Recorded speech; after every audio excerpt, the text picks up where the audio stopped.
अहमद पटेल जी, राजीव सातव जी, अमित चावड़ा जी, परेश धनानी जी, CWC के मेंबरान और कांग्रेस के वरिष्ठ नेतागण, मेरी बहनों और मेरे भाइयों, आपके इस प्रेम भरे स्वागत के लिए मैं बहुत बहुत आभारी हूं। मुझे मालूम था कि आज मीटिंग है, लेकिन मन में सोचा था कि मुझे शायद भाषण देने की जरूरत ना पड़े, तो मैं भाषण नहीं देती। आपसे 2 शब्द कहती हूँ जो मेरे दिल में है। पहली बार मैं गुजरात आई हूँ।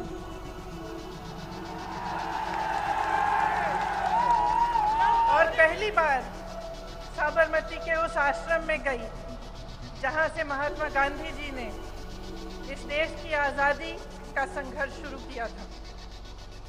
और मैं बता नहीं सकती आपको कि वहाँ उन पेड़ों के नीचे बैठे हुए भजन सुनते हुए मेरे दिल में क्या भावना जागी।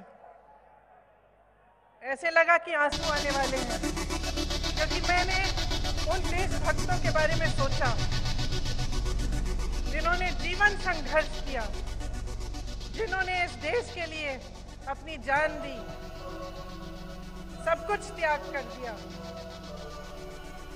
जिनके बलिदानों पर इस देश की नींव डली है। वहां बैठे हुए मन में ये बात आई कि ये देश प्रेम, सद्भावना और आपसी प्यार के आधार पर बना है। आज जो कुछ देश में हो रहा है उससे दुख होता है, और आप सब यहाँ इतनी तादाद में आए हैं। मैं दिल से आपको कहना चाहती हूँ कि इससे बड़ी कोई देशभक्ति नहीं है कि आप जागरूक बने। आपकी जागरूकता एक हथियार है, आपका वोट एक हथियार है, लेकिन ये एक ऐसा हथियार है जिससे किसी को चोट नहीं पहुंचानी, किसी का दुख नहीं करना, किसी का नुकसान नहीं पहुंचाना। ये एक ऐसा हथियार है जो आपको मजबूत बनाएगा। आपको बहुत गहराई से सोचना पड़ेगा कि ये चुनाव क्या है, इसमें आप क्या चुनने जा रहे हैं। आप अपना भविष्य चुनने जा रहे हैं। फिजूल के मुद्दे नहीं उठने चाहिए।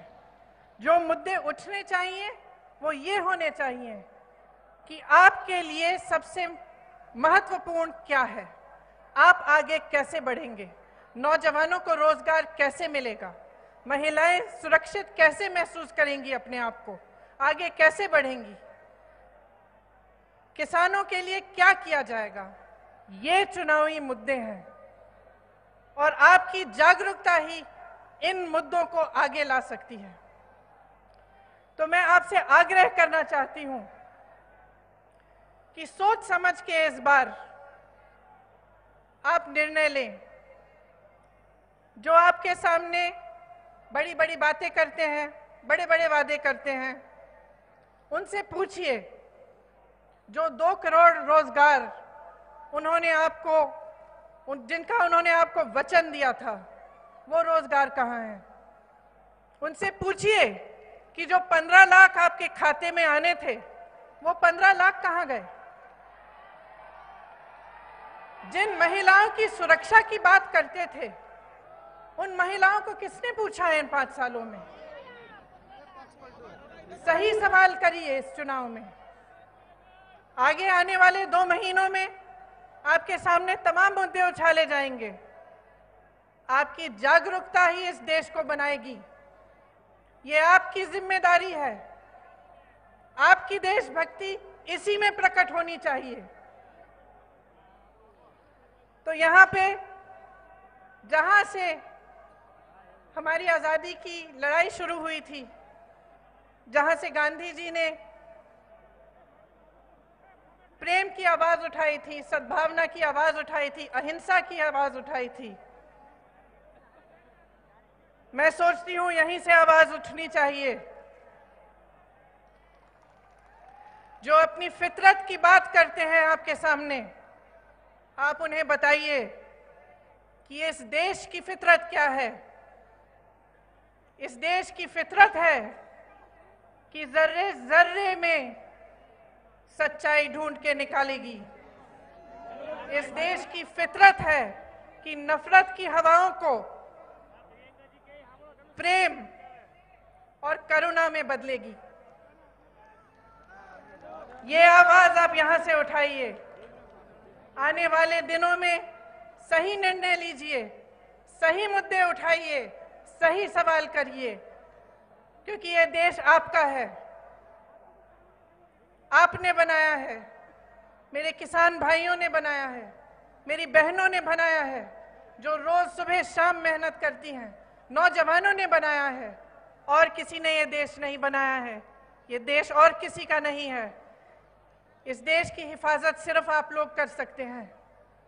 आप एक एक जना जो यहाँ बैठा है, इस जिम्मेदारी को समझिए। आगे जैसे परेश जी ने कहा, आज़ादी की लड़ाई से कोई कम नहीं है। हमारी संस्थाएं नष्ट की जा रही हैं। जहां देखिए वहां नफरत फैलाई जा रही है।